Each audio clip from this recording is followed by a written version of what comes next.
Avevamo denunciato in un nostro servizio subito dopo Ferragosto le precarie condizioni dell'enorme voragine creata nell'aprile di quest'anno nella spiaggia ex Mare Nostrum di San Leone, come documentato, ma oggi la situazione è inaccettabile. La presenza di topi è stata confermata dagli abitanti della zona e la nostra immagine ne dà conferma.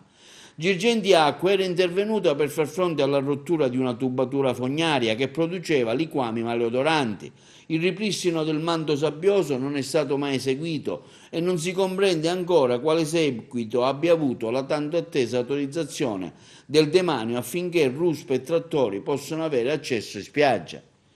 Adesso non si tratta più di ridare ai cittadini e ai turisti una spiaggia dignitosa, ma di far fronte allo squallore, alle infezioni, a una realtà che può nuocere enormemente alla popolazione, infraggendo le più elementari e nefaste leggi dell'igiene pubblica. La presenza dei topi, come state vedendo in spiaggia e prossimi alle abitazioni, non è da considerare un handicap turistico, ma una seria e reale pericolosità per il nostro ambiente e per la salute di tutti. E a questo le autorità competenti non si potranno sottrarre